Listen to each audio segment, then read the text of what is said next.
Lepo pozdravljeni v Gospodu imeni tudi za moje strani. In lepo in dobro je, da smo ponovnoma v cerkvi. Jaz bi gnes gučal, oziroma pogledal eno osebo iz Biblije. Kako čudno, ne? Ne, in sicer Jakoba. Znamo, što je bil Jakob? Što je bil? Ježev brat, točno.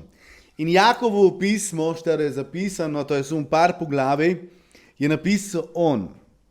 In mi moramo to znati, to njim je neenostavno tudi bilo, kajti on je bil brat enega velikega brata, starejšega.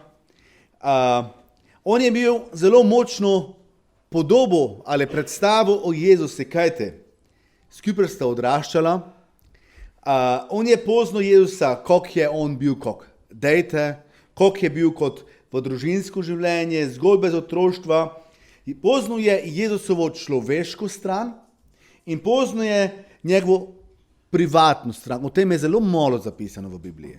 Ampak Jakob, ki piše te besede kasneje, je Jezusa poznal. In ga je zvrlen, da tudi Jezus, ker je bil človek. Da se te dečki doma tudi zmej kaj malo kaj poštukale, kaj scukale. Sicer piše, da je Jezus bil vsesko brez greha. Ampak tudi deca, da se kaj zaštukajo, mislite, da s tem kaj slabega napravijo. Imeli smo včeraj obiske, da se spomnim to, enega prijatelja iz Hrvaške, ki ima 3 sine. Ne? In ti pravi sami, kako ti to delaš, da se dečki spoštukajo, pa se začnejo biti.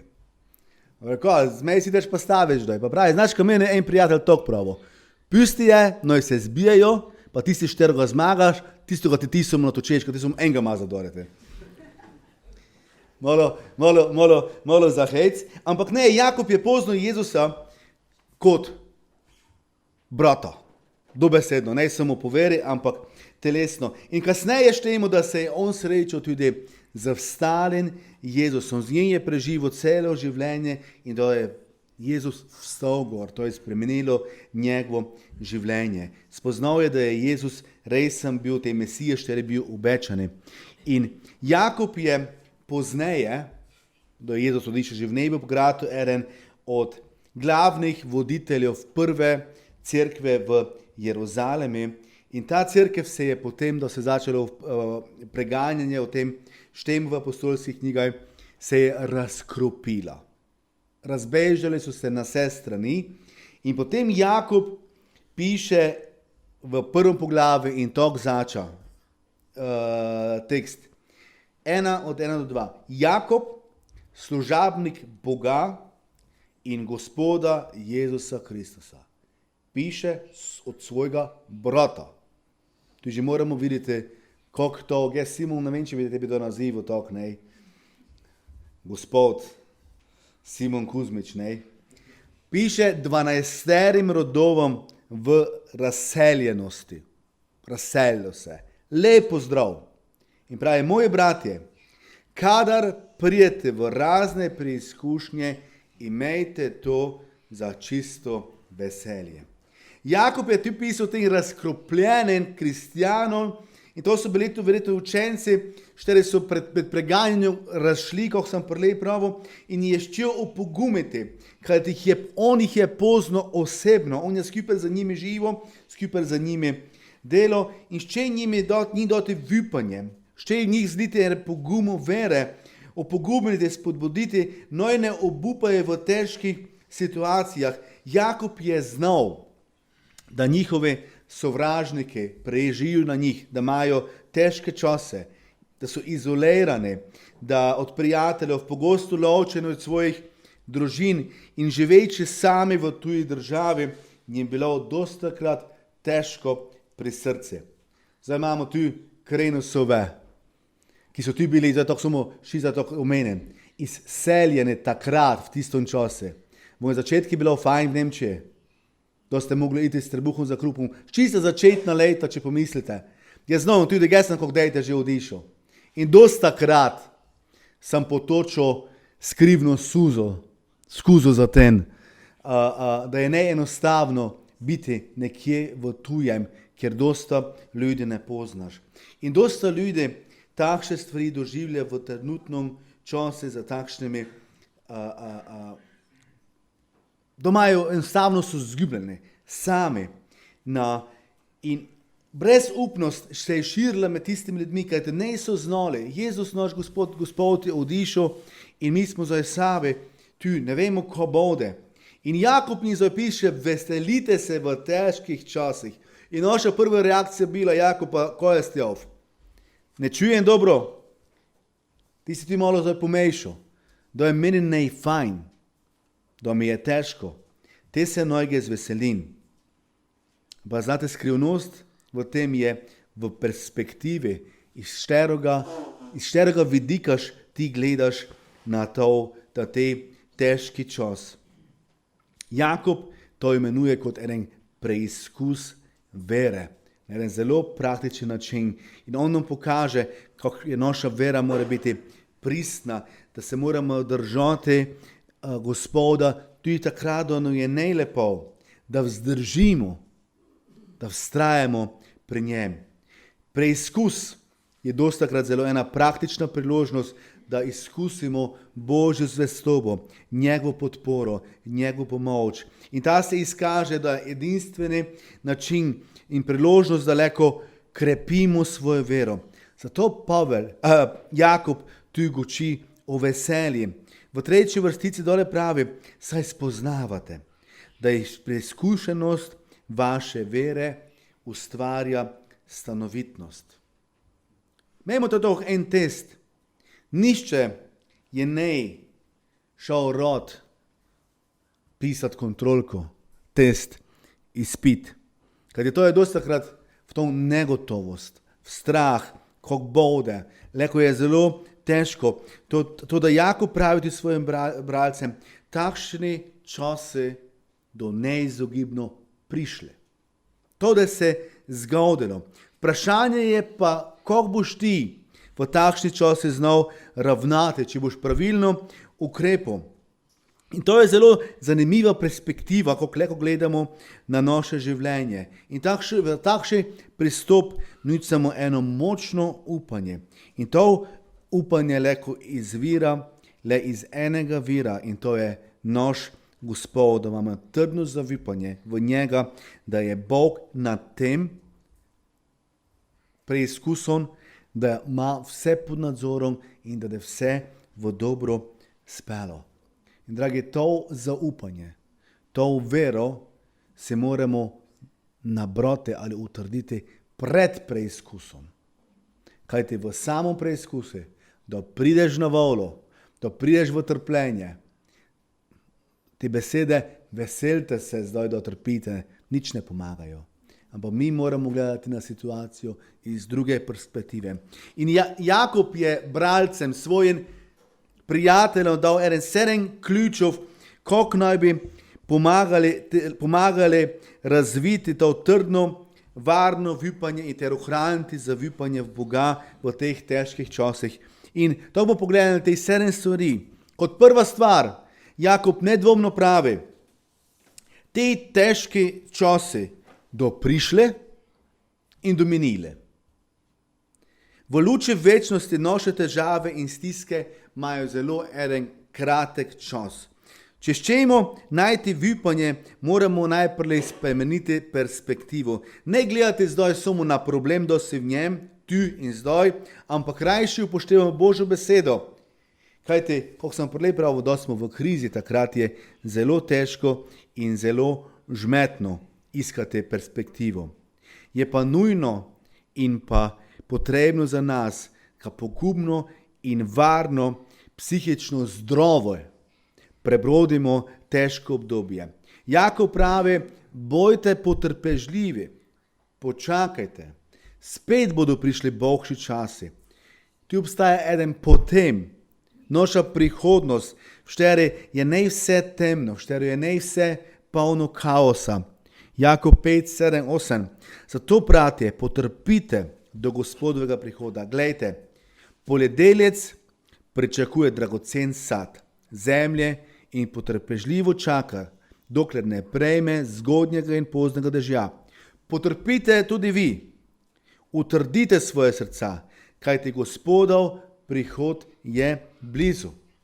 2 Korinčanom 4, 17, 8, tu Pavel piše, naša trenutna lahka stiska nam namreč pripravlja čez vso mero težko večno bogatstvo slave. Ker se ne oziramo na to, kar se vidi, ampak na to, kar se ne vidi. Kar se namreč vidi, je začasno, kar pa se ne vidi, je večno. Tu smo pravili, težki čase do prišle, ampak do minile. Mej perspektivu, gledano Gospoda. To je bila prva točka. In druga točka je to, Bog je naš osebni trener. Včeraj sem se z dečkami, kje so zdaj, Kaleb, oba sta to nazvaj in Žanu malo pogučavo, njiva dva sta zdaj bodybuildera, redneva, ki trenirata. In znate, Rafael Bongarcov, on je osebni trener tudi v funkciji tega dela, je Benjamin.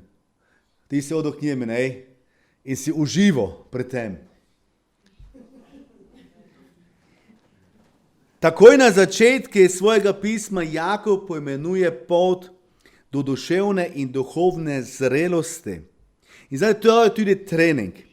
V našem vsakodnevju, naše življenje pridejo težki časi. In Jezus je pravo in obečeno, gledajte, jaz sem z vami vse dni. Zato je tudi na težkih časih nas ne da zapusto, vedno je zvest in je za nami. Tega se moramo zavedati. Tudi danes je najtežkej. Jakob 1, 3-4. Saj spoznavate, da preizkušenost vaše vere ustvarja stanovitnost. Za stanovitnost pa naj bo značilno popolno delo, da boste popolni in celoviti in vam ne bo ničesar manjkalo. In da se vrnem na osebnega trenera. Oseben trener, športnika ali bilo kome, što se odloči, ko to vzeme, pomaga pri treningu, da razvije natančno prilagojeni osebni načrt treninga. Toliko časa smo gradili mišice, toliko časa smo delali na vzdržljivosti, to model na spretnosti, to model na psihičnoj stabilnosti, da poskrbimo za pravilno prehrano, da poskrbimo za pravilen čas počitka. Tej trener, znate, zelo močno pritiska na športnike, vendar ga ves čas opazuje. Točno zna, ko dela, ko je učinkovito, ko treba spremeniti, da je trening, šterega upravljamo, en učinkoviti vpliv na njega. In znate, tok Bog ravna za nami, za svojo vdeco. Stari biblijski prevodi tej trening imenujejo discipliniranje, vidimo včasih, v nekaterih vidimo celo kaznovanje, vendar je mišljeno tu usposabljanje. Biti oseben trener ali imeti osebnega trenera, različne so metode. Mogoče ste čuli v svete športa, na kakšen način trenirajo Kitajci svojo deco. To je beseda discipliniranje, veliki poudarek. Ali pa kaznovanje. Če ne je to otok, se redno kaznuje. Ampak Bog nas usposablja. V pregovore 3.12 pravi tok. Kajti kogar Gospod ljubi, ga opominja in mu hoče dobro, kakor oče sinu. Tako kot je pri športi, da se vera preizkuša v izzivih, imamo možnost rasti in zoreti. A če se izogibamo težkim časom in ostanemo doma, le na svojem kavču, gdje nam je to fajn, toplo, da ostanemo v svojem območju obdobja, potem mi ne moremo gratati niti ne duhovno zrele, niti ne telesno močni ali vzdržljivi. Bog še izkoristite te težke čase, da bi ti grato vzdržljivi in močen, da bi ti okrepil svoj značaj in da bi se znašal trdno v sedle. Herman, da ponija vašega, da gordinaš, da so deca v sedli, znaš, kad trdno sedijo. Brez sedla smo zadnjič mi bili v Vorarlbergi in na Sažara je pač malo noro na konja in so jo posadili gor na velikega konja, brez sedla. Je zelo navorno, ampak na vrvici smo jo peljali, ona se je močno držala griva, ampak da znaš, da trdno sediš noter v sedle svojega življenja, šterega te je postavil Gospod, potem leko ideš naprej. In da nas Gospod vzgaja, trenira, se mi leko odločimo, ali ščemo to, ali ne ščemo. Mi njej moramo dovoliti, ali da se oblikujemo, se predamo temi, ali pa se izmikamo osebnemu trenerju, ker to te znamo. Kada nas jutro na drugi dan vsaka mišica bolela. Žane pravi, včasih komaj doj postupa ide, ampak tista bolečina je te prijetna. Včasih tudi to se zgodi. Da smo sredi neke vadbe, se počutimo izčrpani, jaz več ne mrem, ne zmorem, ne mrem več dole. Da smo sredi preizkušnje v svoje življenje, kajkrat ste že pravili, jaz več ne mrem, obupan. In v Sloveniji imamo to žalostno statistiko, mislim, da smo še itak na svetu na prvem mestu po številu samomorov na prebivalca, da ljudje enostavno obupajo, jaz več ne mrem. Pistim vse, ko je zamjov. Ampak znate, da si noter v teh težkih časih, da ti teče znoj v potokih, da si v tom treningu, da te mišice bolijo, da se tresajo, ampak zavedaj se tega, da priješ iz tega, iz te preizkušnje postaneš močnejši, bolj vzdržljivi, bolj stabilen, bil boš več moči, imel boš več kondicije, tudi psihično boš bolj stabilen, bolj samozavesten in tvoja notranja varnost te postala stabilnejša. Ne da te vetrovi tako hitro premetavali, koliko se zgodi, ker boš imel izkušnjo. Jaz znam, da z Gospodom tudi premorem te težke stvari. In takrat, da priješ do zmage, bo znal, trening, vsaka bolečina, vse, ko sem dal skozi, je imelo svoj učinek, kajti zdaj sem sposoben prestati stvari, katere prej ne bi mogel. Zato, draga bratje, v težkih časih ne obupate. Tudi, če se vam zdi težko, nezmožno, Bog da nas reši iz tega, ker nam je obećal, da z nami. Da na nas ne da pusto več, kot smo mi pripravljeni nesti. In v takšnih trenutkih, da smo noter, in s tem pridem do tretje točke, nobeno pritoževanje, jamranje ne pomaga. To si v preizkušnji mora znati, idemo skozi. Idemo skozi do cilja. Ne dvoma, mi živimo v težkih časih, da nas dostakrat prevzamejo stvari, črnom parajo živce. Trudni smo, da nas potlače dušo, da smo nerazumljeni, da nas okoliščine, v katerih smo, vznemirjajo, da nas živci popestijo. In vse bolj oživljamo, da se takšen način nestrpnosti širi v naše okolice, v naše kulture. Vodijo se ene takšne žalčne borbe, poznate to, burne, nepopravljive razprave, kopljajo se okopi, iščejo se krivci, koga bi zdaj leko linčali, što je zdaj kriv, da bi svojo krivdo potisnili drugom. In Sveto pismo takšno situacijo imenuje kot godrnjanje ali objakovanje. In to jamranje je neučinkovito nikome. In to ne koristi. In njega obljube za to. Kajti iz jeze še nikoli ne prišlo v nič dobrega. In Jakob pravi v 1:19 naprej, zavedajte se, moji ljubi bratje, da mora biti vsak človek hiter za poslušanje, počasen za govorjenje, počasen za jezo. Kajti človekova jeza ne uresničuje Božje pravičnosti. In Filipljanom piše Pavel v drugem poglavju 14 naprej. Vse delajte brez godrnjanja in preračunljivosti, da boste neoporečni in nepokvarjeni, brezgrajni Božji otroci, sredi spridnjenega in pokvarjenega rodu, med katerim žarite na svetu kako zvezde.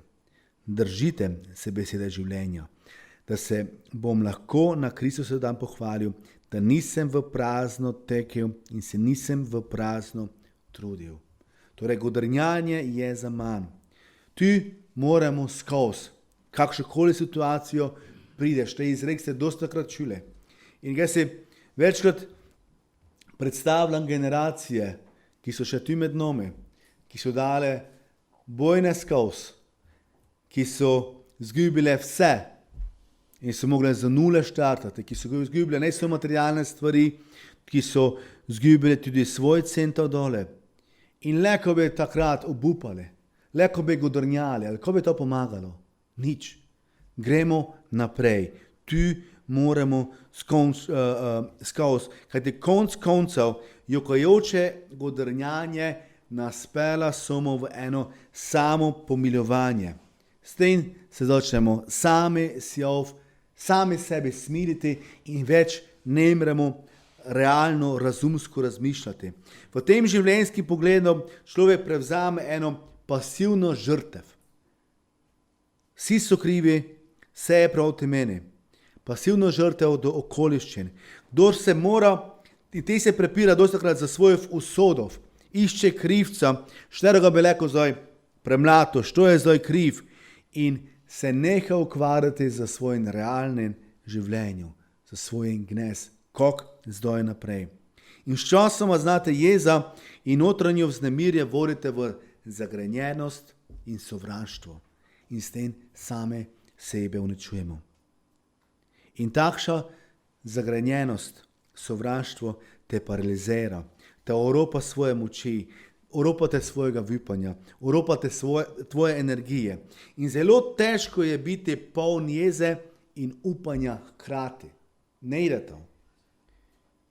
Zburjenost ne prispeva k rešitvi, temveč napravi situacijo neobvladljivo, ampak vipanje nam daje moč za vzdržljivost, da za dobrim prebrodimo težke čase.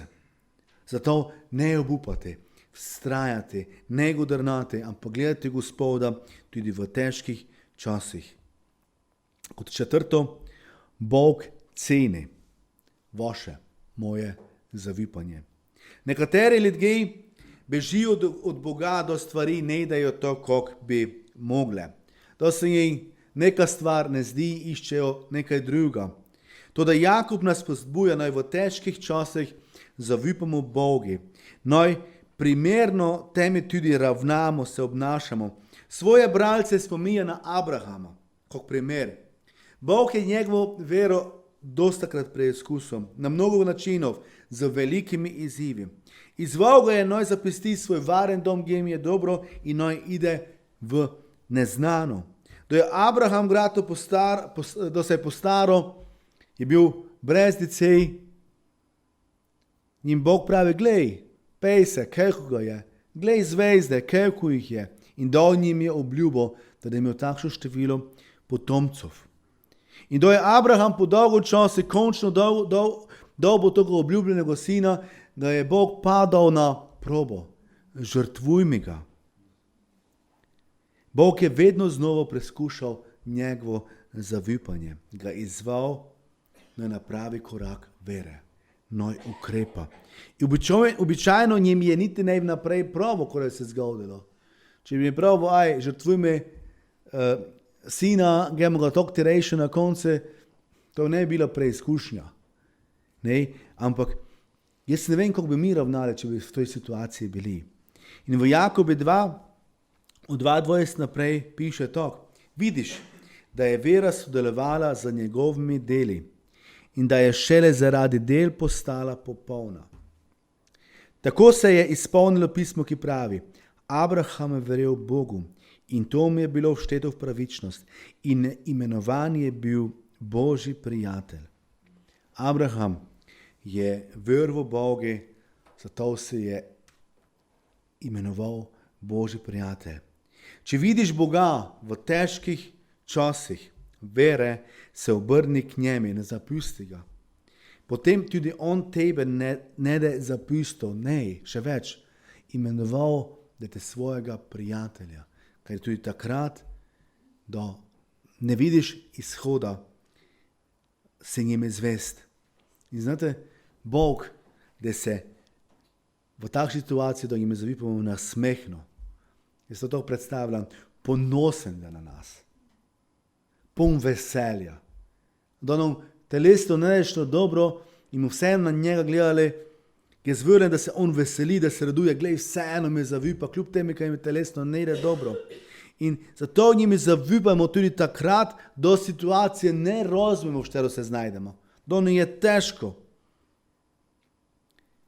In kot 5. točka, ne pozabimo na Božjo perspektivo. Sredi vseh težkih okoliščinah, v katero se znajdeš, da ti je najtežej, ne pozabimo na eno stvar, da Bog vidi naše življenje z ene druge perspektive. Naše življenje na tej zemlji, on gleda drugače, kot gledamo mi. Stvari, ki so nam verjetno tako pomembne, za katere dajemo vse, je za njega nič ne takšnega. In zelo težko se nam včasih zdi, kako bi to vlekel. In Jakub v 5 od 7 naprej pravi, zato bratje, potrpite do Gospodovega prihoda. Glejte, poljedelec pričakuje dragocen sad zemlje in potrpežljivo čaka, dokler ne prejme zgodnjega in poznega dežja. Potrpite tudi vi. Utrite svoje srca, kajti Gospodov prihod je blizu. Prišel je čas, eden novi Božji svet, za vse te, štere vrvljajo v Kristusa Jezusa, ki so ukrepile vero v njega, štere vrvljajo v Boga, ki vrvljajo, da je prišel čas, da je obrisana vsaka solza, da je prišel čas, da ne je več smrti, da več ne je žalovanja, da ne je več objokovanja, da več ne je bolečin. Ampak te čase še ne je tu. Ne je še. Torej počakajte. Bog, da nekega dneva, tudi če se zdaj v trpljenje, zagotovo to me napravo konec. Nihče ne more znati, kdo je to. To, da nekaj zagotovo znajte, če še trpite, če vo je še ne dobro in vseeno zavipate Gospodi, potem je to še ne ti čas. Ampak da je prišel čas. Povedeč je nekoč tako opisal to Božjo perspektivo. V 2. Korinčanom 4 od 16 naprej. Zato ne omagujmo, nasprotno. Čeprav naš zunanji človek razpada, se naš notranji iz dneva v dan obnavlja. Naša trenutna lahka stiska nam namreč prepravlja čez vso mero težo, večno bogastvo slave, ker se ne ozirma na to, kar se vidi, ampak na to, kar se ne vidi. Kar se namreč vidi, je začasno, kar pa se ne vidi, je večno. Zato strmimo po tej stvari, ki nam jih daje Gospod. Kot 6. točka, na koncu, da je vse dobro. Če še ne je dobro, potem je še ne konec, že prelej sem to tako pravo. Če si sredi tega, kar smo zdaj vsi v eno toj svetovni pandemiji še itak, vseeno, kaj je uradno več kot da njega, pa vseeno je neka negotovost, ko bode, ko da je prišlo. Dosti takrat so ljudje zmedeni, ali pa malo se spomnite nazaj, koliko je bilo. Da več nemaš pregleda. Ampak tudi vsemi temi prihaja konec. Gospod ima stvari pod nadzorom. Mi njim leko to zavipano. Spomnite se na Psalm 23, tudi če bi hodil po globeli smrtne sence. Da ne vem, ne vidi pred sebe. Predstavljate se to zdaj, v tom čase, v kmice, da je fes megla, da se vozite, pa nega črt na ceste. Kako je fajn, ne? Ne vidiš, Včasih moraš gledati, gdje zdaj moram zaviniti, čez pol cesto trufem. Tu da ne vidim perspektive, ne vem, kome me pa odpela, gdje zavipam Gospode, ker znam, gdje sem doma. In tisto cesto nekako trufem za odi noter. In tej spodbudnik Jakob, gdje sem ga tudi tako imenoval, ker ga ne spodbuja, tu svojim ljubim piše in se spet sklicuje na enega starozaveznika, na Joba. Jakob 5:11. Glejte, blagrujemo tiste, ki so bili stanovitni. Slišali ste o Jobovi stanovitnosti in videli ste Gospoda konec, da je Gospod zelo sočuten in usmiljen. Jobovo zgodbo poznamo.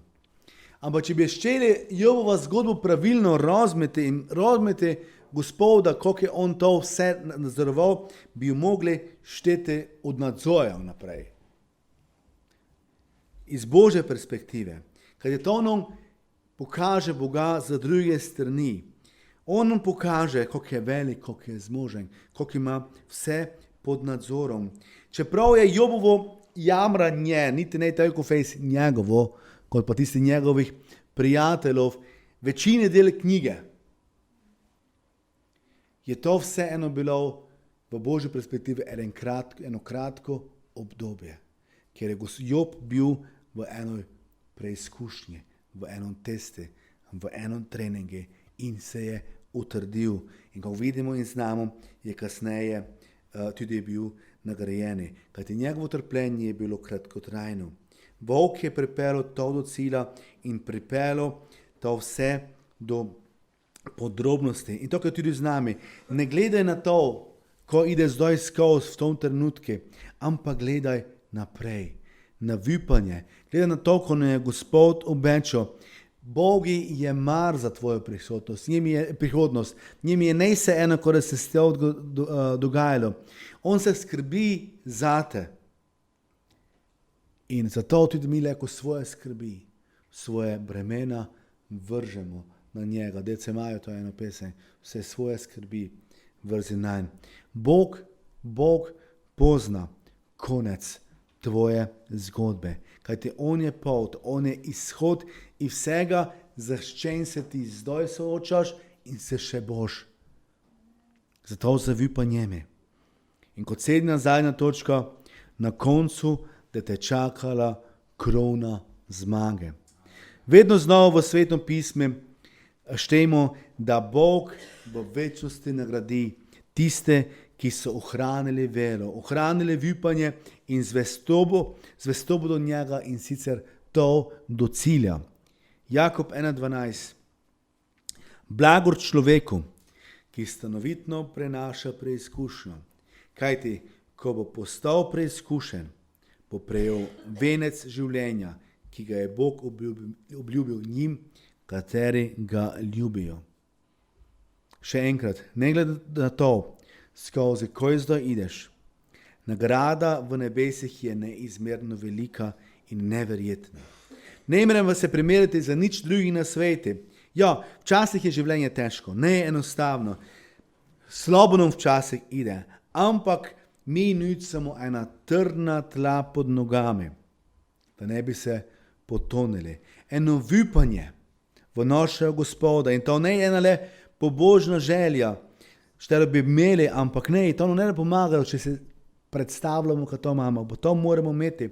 Vipanje mora biti trdno, to mora biti eno trdno prepričanje, da se Bog drži svoje besede, šternu je dal, šternu je obečal. In že v začetku Božje besede, v 4. Mojzesovej 23. poglavi štejmo. Bog ni človek, ki bi lagal. Ne slin človekov, ki bi se kesal. Ali morda reče in ne stori, govori in ne izpolni. Ne, bojmo prepričani. Bog se drži svojih obljub in Bog nagradi tiste, ki njemi ostanejo zveste. Amen. Gospod Jezus, hvala ti je, da si ti zvesti non. Gospod, dragi, hvala, da se ti na takšen čudoviti način skrbi za nas, da nas ti obilno blagoslavljaš v našem vsakodnevje. In Gospod Jezus, tudi če idemo včasih skozi težke čase, da obupavamo, da nam je težko, da ne vidimo poti naprej. Gospod, dragi, hvala, da lahko v tistih situacijah tudi zavipamo od tebe, da nas boš ti to skozi pripeljal, bolj močne, bolj trdne. In Gospod, dragi, hvala tudi za to gotovost, kar lahko imamo v svojih srcih, da znamo, da nekega dne pridemo k tebi v večnost, Jezus. Hvala za to gotovost, za to vero. Zato nas tudi ti v vseh okoliščinah, v katerih se znajdemo, drži ob sebe. Gospod, dragi, spomni nas takrat na tvojo zvestobo, kar imaš do nas, da se tudi takrat držimo tebe. Hvala ti za vse, kar nam ti daješ, in bodi ti proslavljeni v naših življenjih, v dobrih in za naše perspektive gledam tudi v slabših časih. Ampak Jezus, hvala ti za vse. Amen.